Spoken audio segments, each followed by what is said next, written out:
চোখ খুলে জানলার দিকে তাকালেন সুরঙ্গমা। পর্দার ওপারটা দেখার জন্য মনটা বড় ছটফট করছে। দু একবার জোর করে ওঠার চেষ্টা করলেন, পারলেন না। কদিন হলো ভোরের দিকে শিরাগুলোয় বড্ড টান ধরছে। রমলা ঘরে এসে মালিশ করবে, সেঁক দেবে, তারপর ধীরে ধীরে উঠে দাঁড়াতে পারবেন তিনি।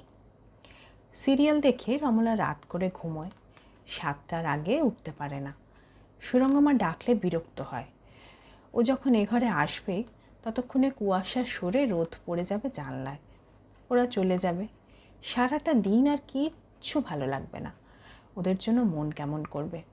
লাঠিটা নিয়ে সুরঙ্গমা আবার উঠে দাঁড়ানোর চেষ্টা করলেন, ব্যর্থ হলেন। গোড়ালি দুটো যেন মাটি ছুঁতে চাইছে না। তার ভার বইতেও তারা নারাজ, যেন এই পৃথিবীর প্রতি তাদের আর কোনো টান নেই। শরীর জুড়ে একটা মোচড়ানো ব্যথা অনুভব করলেন। ব্যথা যেন পা বেয়ে উপরে উঠছে ক্রমশ, কোমর পেরিয়ে পিঠে ছড়িয়ে পড়তে চায়। শীতকালের বিপদ আরও বেশি।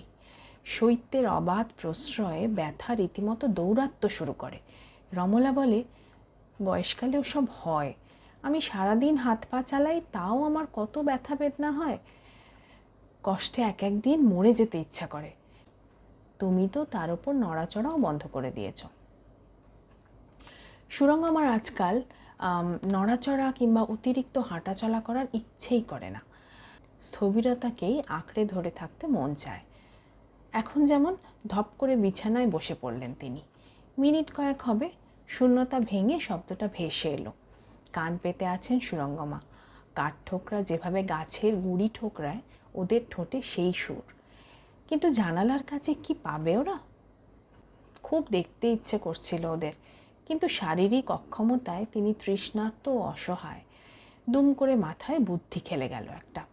লাঠি উঁচিয়ে জানালার পর্দা সরিয়ে অল্প ফাঁক করলেন তিনি। সঙ্গে সঙ্গে সেই অলৌকিক দৃশ্যটা দেখলেন। একবার কাছে ঠুকে পাখি দুটো একে অপরের ঠোঁটে ঠোঁট ভরে দিচ্ছে। চারদিকে ঘন কুয়াশার ভিতর যেন একটিমাত্র দৃশ্য বেঁচে আছে প্রকৃতির বুকে। চোখ জুড়িয়ে গেল সুরঙ্গমার। সাঁতরাগাছি এই ঝিলপাড়ের ফ্ল্যাটটায় প্রায় 20-21 বছর ধরে আছেন উনি। এই ঘর লাগোয়া বারান্দা থেকে ঝিলটা সুন্দর দেখা যায়। সময় পেলেই ব্যালকনিতে বসে বরাবর ঝিল দেখতেন সুরঙ্গমা। অক্টোবর পেরোতে না পেরোতেই পরিযায়ী পাখিদের আনাগোনা শুরু হয়ে যায় এখানে। ফেব্রুয়ারিতে কতজন ফিরে যায়, কেউ বা মার্চে, কারো কারো ফেরা হয় না। চন্দ্রনীল বলতেন ওদের পরিযায়ী জীবনের সমাপ্তি ঘটল। পরিযায়ীরা আসে শীতের টানে। শীত ওদের ভালোবাসার ঋতু। এই ছোট দুটো পরস্পরের প্রেমে পড়েছে।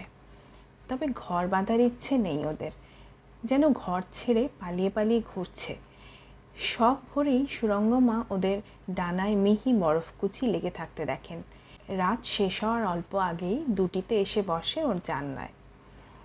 সুরঙ্গমার মাথার কাছের জানালা খুললেই একটা ছোট্ট বারান্দা, ওখানে একটা আরাম কেদারা পাতা আছে। দুপুরের দিকটায় তিনি ওখানে গিয়ে বসেন। মাঝে মাঝে পাখিগুলো ওখানেও দোল খায়। পাখি দুটো উড়ে গেছে। রোদের একটা রেখাও গায়ে লাগতে দেয় না ওরা। যেন পাখিগুলো চায় না ওদের পালক থেকে হিমকণাগুলো শুকিয়ে যাক।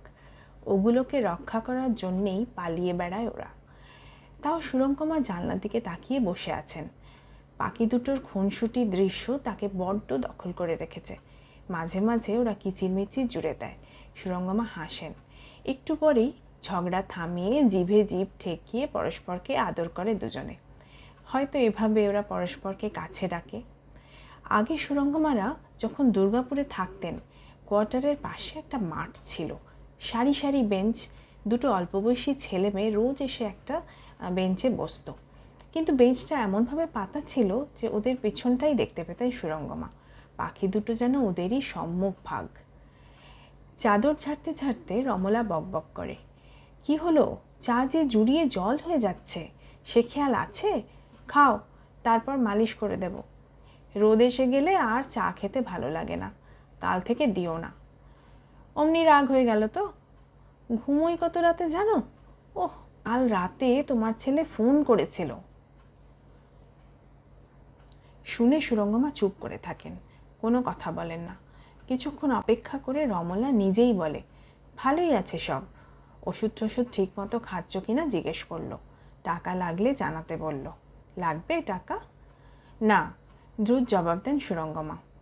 ছেলের পরীক্ষা আছে, নইলে এবছর শীতে আসতো। জানো তো, নাতির পরের বছর কলেজ হবে, বলল তোমার সঙ্গে কথা বলবে একদিন।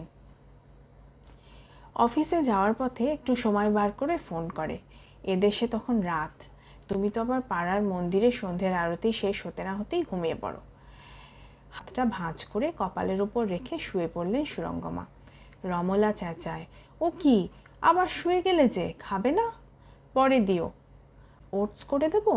দুধ সুজি? সুরঙ্গমা চুপ করে থাকেন। রমলা মালিশ দিতে দিতে বলে, রাগ করেছ? কাল থেকে সকাল সকাল চা দেব। কি করি বলো?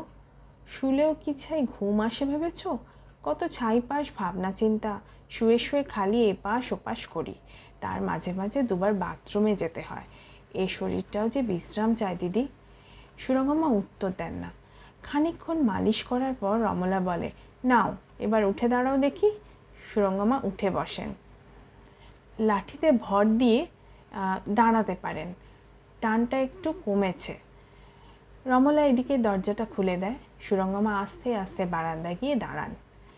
আবাসনের গা ঘেঁষে চওড়া রাস্তা, মানুষজন যাতায়াত করছে। হাটবাজারে ছোটা কিংবা বাস ট্রেন ধরার ব্যস্ততা। সুরঙ্গমা নিচে রাস্তার দিকে তাকান। ছানি পড়া চোখে যেন সবসময় পাতলা কুয়াশার চাদর। কোনো কিছুই স্পষ্ট দেখা যায় না। মনে হয় টুপি সোয়েটার পরা কতগুলো শরীর চুনের জলের ওপারে মৃদু অর্ধ স্বচ্ছতার আস্তরণ কেটে কেটে দৃশ্য থেকে ক্রমশ অদৃশ্যের দিকে চলে যাচ্ছে। একটায় ওকে বসতে দেয় রমলা। বলে, বসে থাকো একটু, আমি টিফিন নিয়ে আসছি। আজ ওষুধ খেতে দেরি হয়ে গেল কিন্তু। আরাম কেদারায় শুয়ে আছেন সুরঙ্গমা। তার পা দুটো একটা টুলে সোজা করে পেতে দিয়ে নিজেও একটা চেয়ারে বসেছে রমলা। শীতের দুপুরে খাওয়া দাওয়ার পর রোজ এখানে এসে বসেন ওরা। আগে গল্প হতো, মেয়েবেলার গল্প, সংসারের গল্প, দুজনের বর চলে যাওয়ার গল্প, সোহমের ছেলেবেলার গল্প। আজকাল সুরঙ্গমা বিশেষ কথা টথা বলেন না, নীরবে সামনের দিকে তাকিয়ে থাকেন। রমলা একাই বকবক করে। ওহ, একটা কথা বলতে একদম ভুলে গেছি। ভুলে যাওয়া কথাগুলো মনে করতে করতে রমলা বলে, তোমার বৌমা তো আর ছেলের সঙ্গে ও দেশে থাকছে না, অন্য দেশে চলে যাচ্ছে। দুজনের আলাদা কাজ। তাই বছরে 2 বছরে একবার করে দেখা করবে। নাতি কিন্তু বাবাকে ছেড়ে যাবে না। আমি তো শুনেই সোহম হাসছিল, বলছিল সংসারকে গুরুত্ব দিলে কি আর বিজ্ঞানীদের চলে? আমি মুখ্য সূক্ষ্ম মানুষ, ওসব কথা বুঝি না বাপু। আরও বলল, তুমি যতদিন আছো এ ফ্ল্যাটও নাকি ততদিন। পাকাপাকিভাবে ওরা এদেশে ফিরবে না। ঈশ্বর করুন তুমি থাকতেই যেন আমি যাই, নইলে এই বয়সে ফের একা হয়ে গেলে কোথায় ঠিকানা খুঁজে পাবো বলো তো? চেপে রাখা দীর্ঘশ্বাস ছাড়তে ছাড়তে কথাগুলো বলল রমলা। বন্ধ চোখ খুলে রমলার দিকে তাকালেন সুরঙ্গমা। একটা পার্থিব ডানার ছায়া ওর মুখের ওপর দিয়ে উড়ে গেল, কিংবা ছায়ার ভিতর দিয়ে রমলা নিজেই। একসময় খুব আয়না দেখতেন সুরঙ্গমা, সে বাসনা মরে গেছে। আজকাল রমলার মুখে নিজেকে খুঁজে পান।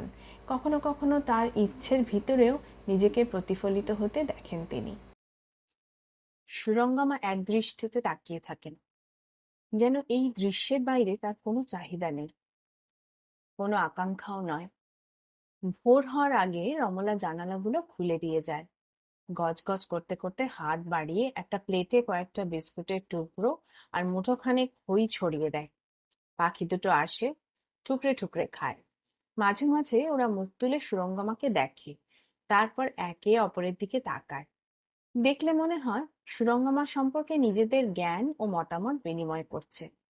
খুঁটিয়ে খুঁটিয়ে দেখেন সুরঙ্গমা, দুটোই হুবহু এক, যেন আয়নার এপার ওপার, ধপধপে সাদার ওপর ধূসর রঙের রেখা।